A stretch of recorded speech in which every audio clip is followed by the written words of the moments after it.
وأحسن منك لم تر قط عيني وأجمل منك لم تلد النساء خلقت مبرأ من كل عيب خلقت مبرأ من كل عيب كأنك قد خلقت كما تشاء.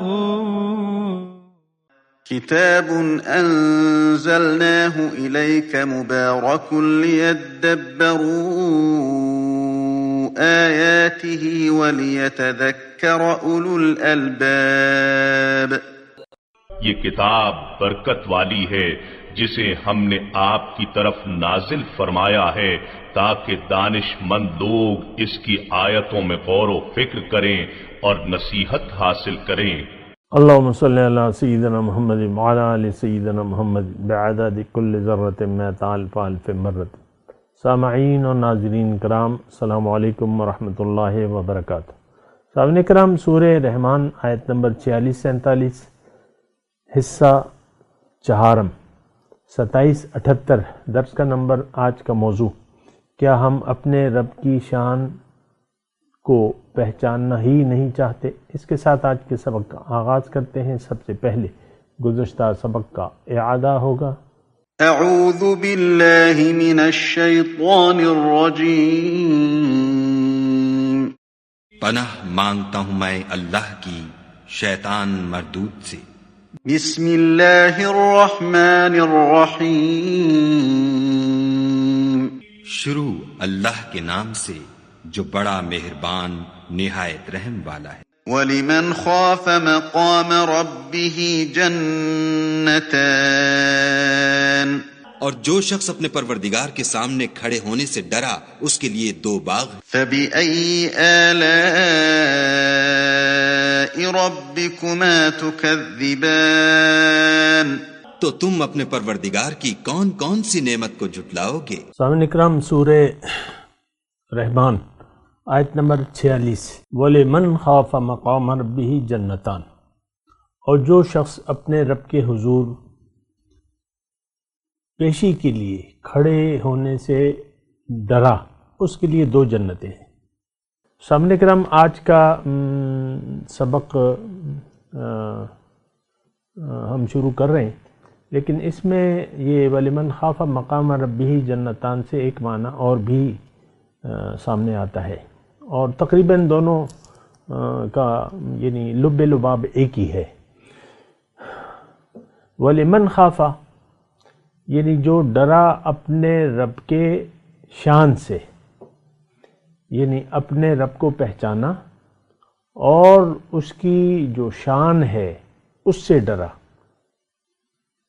اس کے لیے 2 جنتیں ہیں. اب دیکھیں، اس میں تھوڑی سی وضاحت یہ ہے کہ جب تک ہم اپنے رب کو پہچانیں گے نہیں تو اس کا یعنی حق تو ہم نہیں ادا کر سکتے.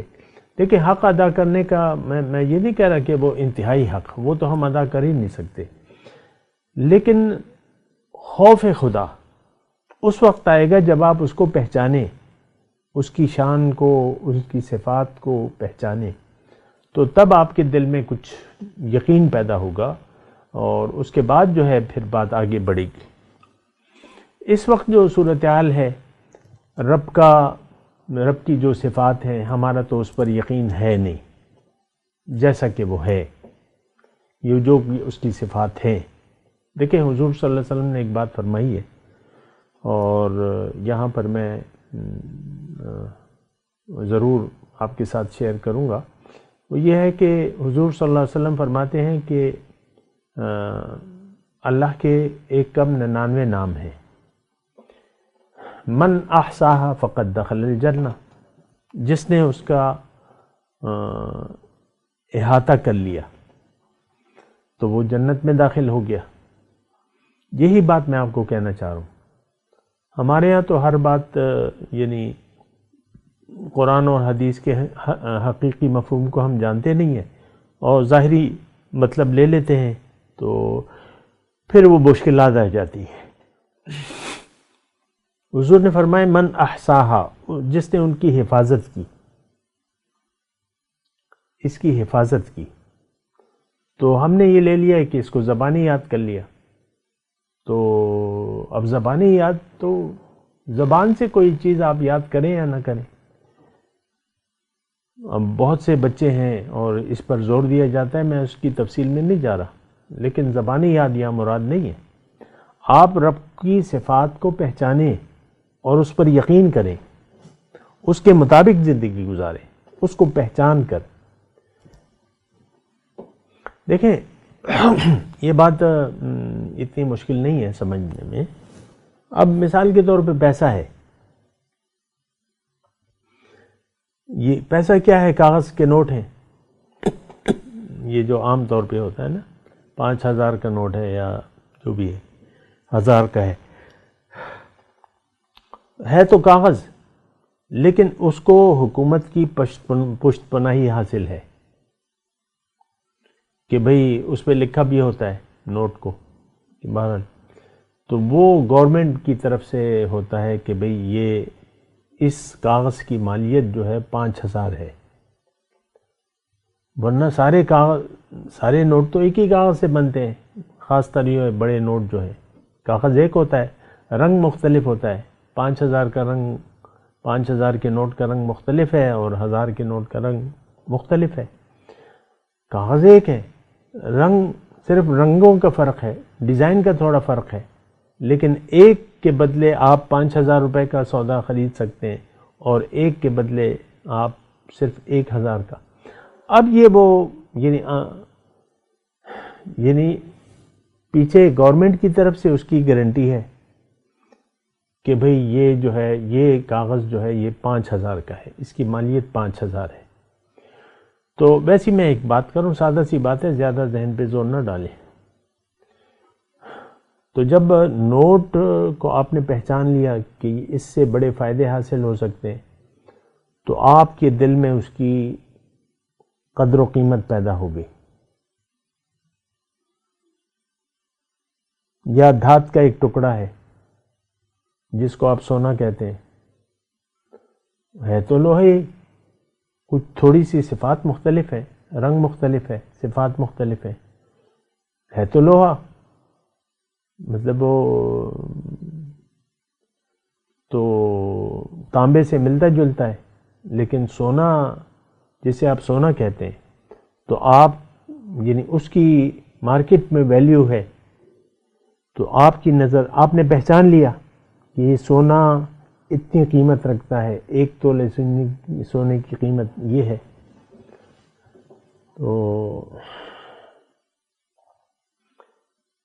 تو پھر آپ اس کی حفاظت بھی کریں گے۔ سونا مثال کے طور پہ 10 تولے کا ایک سیٹ رکھا ہوا ہے کسی خاتون کا، اور مہمان آئے ہوئے ہیں، گھر میں مہمان ہیں، بچے بھی ہیں، یہ بھی ہیں، وہ بھی ہیں، اور 10 تولے کا جیولی کا سیٹ ہے، اور مثال کے طور پہ ایک پوٹلی میں اس نے باندھا ہوا ہے، سارا پہنا نہیں ہے، باندھا ہوا ہے، تو وہ پوٹلی 10 تولے کی سونے کی، تو کیا وہ عام رکھ دے گی، میز پہ رکھ دے گی، ادھر ادھر رکھ دے گی خاتون اور بے فکر ہو جائے گی؟ ایسا ہوگا؟ نہیں ہوگا ایسا۔ جب مہمان آئیں گے، آنے سے پہلے وہ سونے کو سنبھال لے گی، زیورات کو سنبھال لے گی، بند الماری میں، لاک اینڈ کی میں۔ تو میں ایک بات کہنا چاہ رہا ہوں، دنیا میں جتنی بھی چیزیں ہیں اس کی قدر و قیمت کچھ نہ کچھ ہے، جتنی بھی ہے، بازار میں جو چیزیں اشیاء بکتی ہیں، ہر ایک کی قدر و قیمت کے حساب سے، یعنی فوائد کے حساب سے جو بھی ہے، اس کی قیمت مختلف ہوتی ہے۔ تو بس یہی بات میں کہہ رہا ہوں آپ کو کہ آپ ایک چیز کی قدر و قیمت پہچان لیتے ہیں، پھر اس کی اسی طریقے سے حفاظت کرتے ہیں، جتنی قیمتی ہوتی ہے اتنی آپ حفاظت کرتے ہیں۔ 5000 کے نوٹ کی یا 5000 کے نوٹوں کی گڈی کی زیادہ اہمیت ہوگی، 5000 کے نوٹ جو ہیں وہ 5 لاکھ روپے ہو گئے، اور ادھر اگر 50 روپے کی نوٹ کی ہیں تو وہ 500 روپے ہیں، 50 لاکھ اور 500، تو اس کی آپ زیادہ فکر نہیں کریں گے، آپ فکر کریں گے 5000 والے نوٹوں کی گڈی کی، کیونکہ بھائی وہ تو 5 لاکھ روپے ہیں آپ کے خیال میں۔ یہی بات میں کہہ رہا ہوں، چیز کو پہچان کر آپ اس کی قدر و قیمت کرتے ہیں۔ یا دوسری مثال لے لیں، فوج ہے، فوجی ہیں، اور ایک کمپنی ہے، ایک کمپنی کمانڈر ہے، پھر اس کے نیچے جو ہے وہ کرنل صاحب ہیں، میجر صاحب ہیں، کیپٹن صاحب ہیں، حوالدار صاحب ہیں، تو ان کی عہدوں کے حساب سے آپ پیش آئیں گے ایک فوجی ان سے۔ اگر ایک حوالدار سے بات کرے گا تو اتنا جھجکے کہ نہیں، تو اسی طرح جب وہ کمپنی کمانڈنٹ جو ہے اس سے بات کرے گا ایک عام فوجی، تو وہ بہت خیال رکھے گا۔ یہی بات ہے۔ اچھا، اب رب جو ہے، رب کی شان پہلی یہ ہے کہ وہ حاکم اعلیٰ ہے ہمارے لیے جو ہے، کیونکہ کلمہ طیبہ کا تو مطلب یہی ہے نا، لا الہ الا اللہ۔ تو رب کی پہلی شان ہمارے لیے جو ضروری ہے وہ یہ ہے کہ آپ اس کو حاکم اعلیٰ تسلیم کر لیں، کیونکہ وہ ہے حاکم، اصل حاکم وہ ہے، لہ الملک لہ الحکم و لہ الملک، یا اسی طرح ہے لہ الملک و لہ الحکم۔ تو بادشاہی بھی اس کی ہے اور حاکم اعلیٰ وہ ہے۔ یہ بات ہم تسلیم نہیں کرتے، اللہ کو حاکم اعلیٰ ہم تسلیم نہیں کرتے، یعنی ہمیں اس کی شان معلوم تو ہے لیکن یقین نہیں ہے، کیونکہ وہ بڑا مہربان ہے، ڈھیل دیتا ہے، مہلت دیتا ہے، فوراً پکڑ نہیں کرتا، ڈھیل دیے جاتا ہے، تو ہم اس کی شان سے بے خبر ہو کر زندگی گزار رہے ہیں۔ بہت سارے معاملات ایسے ہیں۔ رزاق اللہ ہے، قرآن میں لکھا ہے ان اللہ هو الرزاق ذو القوۃ المتین، لیکن دفتر میں جو بیٹھا ہوا ہے افسر، وہ کہتے ہیں نہیں رشوت ضروری ہے، میرا تو رشوت کے بغیر تنخواہ پہ گزارا نہیں ہوتا، صرف تنخواہ پہ گزارا نہیں ہوتا، رشوت میں ضرور لوں گا، یہی میرے چائے پانی کا ذریعہ ہے، وغیرہ وغیرہ جو بھی ہے۔ تو آپ کا رزاق سے تو عقیدہ ختم ہو گیا، اور آپ ظاہری یعنی دیکھیں، ایک مختصر بات اگر میں کہوں کہ اللہ کی صفات پر ہمارا یقین نہیں، جو بھی صفات الہیہ ہیں، ان اللہ عزیز ذو انتقام ہے، انتقام لینے والا ہے، ہمارا یقین نہیں ہے، بے خوف ہے۔ یا شدید العقاب ہے، سخت عذاب دینے والا ہے، ہمارا یقین نہیں ہے، عذاب سے بے خوف ہے۔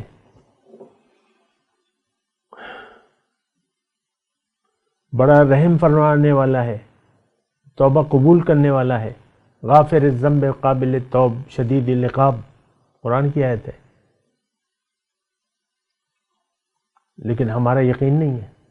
گناہ کو بخشنے والا ہے اور بڑا رجوع کرنے والا ہے رحمت کے ساتھ، اور شدید العقاب بھی ہے، ہمارا کسی صفت پر ہمارا یقین نہیں، نہ توبہ کر رہے ہیں، نہ اس کی طرف رجوع کر رہے ہیں، نہ معافی مانگ رہے ہیں، نہ اللہ کے عذاب سے ڈرتے ہیں۔ وَلِمَنْ خَافَ مَقَامَ رَبِّهِ جَنَّتَانِ، جو اپنے رب کے مقام سے ڈرا، اس کی شان پر یقین کر لیا، اس کی صفات پر یقین کر لیا، تو وہ جنتی ہے۔ جب حاکم اللہ کو زبردست غالب، زبردست حاکم اور قابل یعنی اطاعت کے قابل سمجھ لیں، آپ کا یقین آ جائے کہ بات میں نے اللہ کی ماننی ہے، کیونکہ حاکم وہ ہے، اور یہ تو جہاں تک یہ بات ہے نا یعنی حکم ماننے کی، تو اسی کلمے تو یہ بات تو پہلا جز تو یہی ہے کہ بھئی اللہ کی ماننی ہے، اور دوسرا جز تو محمد رسول اللہ، محمد کے صلی اللہ علیہ وسلم کے طریقے کے مطابق. تو ہم تو کلمہ طیبہ کا نہ تو مطلب جانتے ہیں نہ جاننا چاہتے ہیں. کوئی اگر بتا بھی دے تو ہمارا یقین نہیں ہے. ہماری تو ایک بس صفت ہے کہ میں ہوں اور بس میں ہوں، اور کچھ بھی نہیں ہے. میں ہوں، انا ولا غیری. تو خیر وہ تو ایک الگ مسئلہ ہے. ہم بات کر رہے ہیں لمن خاف مقام ربہ، جو رب کی یعنی مقام مطلب اس کی صفات، جو اس کی ذات ہے، معرفت حاصل کر لی، پہچان لیا اللہ کو، اور پھر پہچان کر پھر اس کا خوف رکھا اپنے دل میں کہ وہ تو شدید العقاب بھی ہے، میں اس کے حکم سے سرتابی کروں گا تو مجھے وہ شدید عذاب دے گا. قرآن میں یہ آیت ہے قل انی اخاف ان عصیت ربی عذاب یوم عظیم. داعی قرآن سے اللہ تعالیٰ مخاطب ہے کہ اے داعی قرآن تم کہہ دو. اب داعی قرآن کون ہے؟ ہر زمانے میں ہو سکتے داعی، ہر مومن داعی ہے، لیکن داعی جو خود بھی اللہ کے راستے پر ہے اور لوگوں کو بھی بلا رہا ہے، اس سے اللہ تعالیٰ کہلوا رہا ہے کہ تم ان سے کہہ دو کہ نافرمانی اتنی بڑی آفت ہے کہ اگر میں بھی اللہ کی نافرمانی کروں تو میں اپنے رب کے عذاب سے ڈرتا ہوں. قل انی اخاف ان عصیت ربی عذاب یوم عظیم. تو دیکھیں یعنی خلاصہ کلام یہ ہے کہ اصل مسئلہ اللہ کو پہچاننا ہے اور اس پر یقین کرنا ہے. ہمارا مسئلہ یہ ہے، بڑے افسوس سے میں یہ بات کہتا ہوں کہ ایک تو ہم اللہ کو پہچاننے کی ضرورت ہی محسوس نہیں کرتے. وَهُوَ مَعَكُمْ أَيْنَمَا كُنْتُمْ، تم جہاں بھی ہو میں تمہارے ساتھ ہوں. تو ہم نے تو ہر جگہ اللہ کے وجود سے بے خبر ہو کے زندگی گزار رہے. بیگم صاحبہ ناراض بیٹھی ہیں، شوہر کو سے منہ موڑا ہوا ہے، رخ دوسری طرف پھیرا ہوا ہے، یا اپنی اپنی بیگمات کی اپنی اپنی شان ہوتی ہے نا. اللہ کا کوئی خوف نہیں ہے کہ اللہ میرے درمیان ہے، اللہ مجھے دیکھ رہا ہے. یہ میں دیکھیں گھر کے جو معاملات ہیں یہ میں سمجھنے کے لیے بیان کرتا ہوں، ہر وقت میں ایسا کہتا ہوں، تو اس سے آپ سمجھ لیں گے. یعنی آپ کا مثال پہ شوہر کا یا بیوی کا موڈ خراب ہو گیا، اب رب کے وجود کا اگر احساس ہو تو یہ تو بڑا محتاط ہوگا یہ شخص. ہمیں رب کے وجود کا احساس نہیں ہے. آپ دیکھ لیں، آپ کو کبھی کبھی غصہ آتا ہے، ہر ایک کی اپنی اپنی وہ کیفیات ہوتی ہیں. کسی بھی بات پہ آپ بولنے لگتے ہیں اور آپے سے باہر ہو جاتے ہیں. کیا آپ کو رب کے وجود کا احساس نہیں ہے کہ رب میرے سامنے ہے، میرے ساتھ ہے، میری باتیں سن رہا ہے، میرے رویے کو دیکھ رہا ہے؟ اور غصہ جو ہے وہ تو ایک بڑائی کی ایک چیز ہے کہ آپ اپنے آپ کو بڑا سمجھتے ہیں اور پھر آپ اپنی بڑائی پر آ جاتے ہیں، بڑائی کے لیے کام کرتے ہیں. بڑائی اپنے آپ کو آپ نے بڑا کر لیا ہے.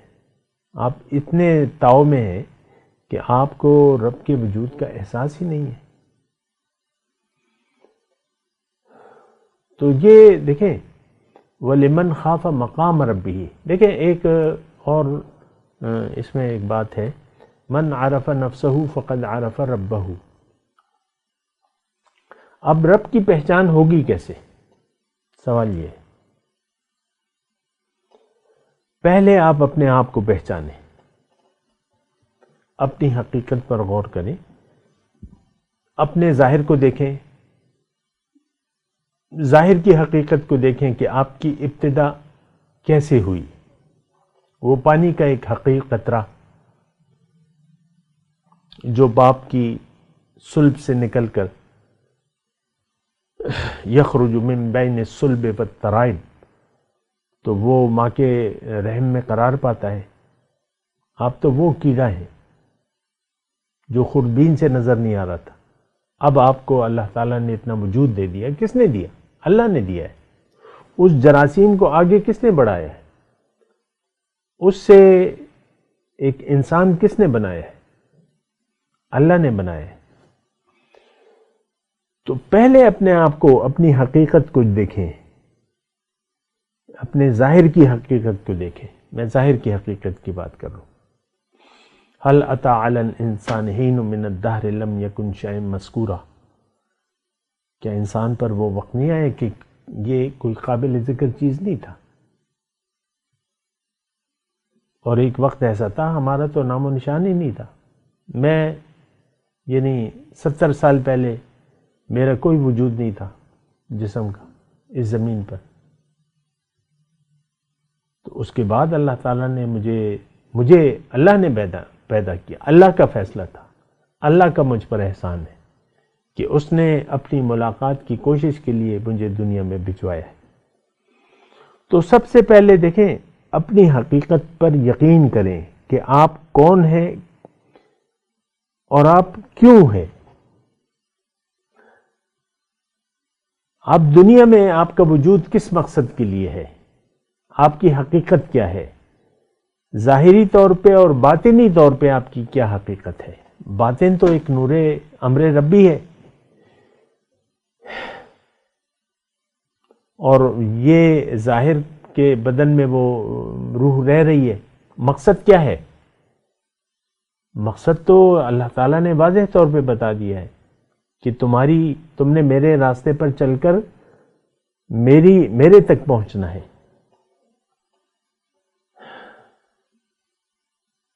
کیونکہ ان ربی علی صراط مستقیم، میرا رب سیدھے راستے پر ہے۔ تو اپنی حقیقت پر آپ اپنے آپ کو پہچانیں۔ اپنے پر یقین اگر آپ کو نہیں ہوگا تو رب کی پہچان آپ کو نہیں ہو سکے گی۔ من عرف نفسہ فقد عرف ربہ۔ اپنی حقیقت کو پہچانیں، ظاہر باطن، پھر اپنے مقصد وجود پر غور کریں، اللہ کو منزل بنا لیں اور اللہ کے راستے پر اللہ کے حکم اور نبی کے طریقے کے مطابق چلنا شروع کر دیں۔ مختصر بات، تو آپ کامیاب ہو جائیں گے، آپ جنتی ہیں۔ لہم البشر فی الحیات الدنیا، ان لوگوں کے لیے دنیا کی زندگی میں خوشخبری ہے۔ اللہ اللہ ولمن خاف مقام ربہ۔ دیکھیں، دنیا میں بھی جتنا کسی کا رتبہ بلند ہوگا اس کی شان ظاہری طور پہ اس کی شان زیادہ ہوگی۔ دیکھیں، یہ پروٹوکول ہوتا ہے نا،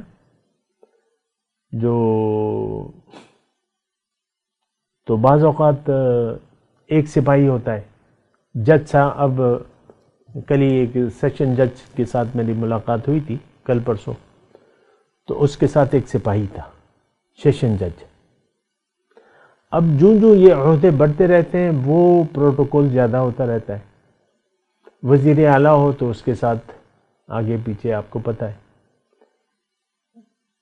پھر وزیر اعظم اگر ہو گیا تو اس کا پروٹوکول اور بھی زیادہ ہے۔ یعنی ظاہری شان جس کی جو بڑھتی ہے تو اس کا وہ حیثیت بڑھتی رہتی ہے۔ ظاہری طور پہ حیثیت تو اللہ ہی کی ہے، اس میں تو کوئی کلام نہیں ہے۔ اب اللہ کی شان بڑی اونچی ہے، ابھی آئے گا آخر میں، تبارک اسم ربک ذو الجلال والاکرام، بہت بابرکت ہے وہ ذات، آپ کے رب کا نام بڑا بابرکت ہے جو بڑی شان اور عظمت والا ہے۔ اس یعنی آخری 78 نمبر آیت، تو بڑی شان اور بڑی عظمت والا، ذوالجلال والاکرام، بڑی شان والا ہے۔ تو رب کی شان کے مطابق اس سے سلوک کرنا ہے، اور رب تو ہر جگہ ہے، میرے سامنے ہے، ہمارے ساتھ ہے، وَهُوَ مَعَكُمْ أَيْنَمَا كُنْتُمْ۔ تو آپ تو بڑے احتیاط سے پھر آپ کو زندگی گزارنی ہوگی۔ یہ جو خلاصہ کلام آ رہا ہے، اگر آپ رب کی شان کو پہچان لیتے ہیں اور یقین کر لیتے ہیں تو پھر تو آپ اونچی آواز سے بات نہیں کریں گے، یہاں تک کہ اللہ کے نبی سے بھی اللہ تعالیٰ کا حکم ہے، لا ترفعوا اصواتکم فوق صوت النبی کجہر بعضکم لبعض ان تحبط اعمالکم وانتم لا تشعرون۔ نبی کی دربار میں اونچی آواز سے بات مت کرو، نبی کی آواز سے اوپر بات نہیں ہونی چاہیے، اس کا پروٹوکول ہے، وہ اللہ کا نمائندہ ہے، اللہ کا نبی ہے۔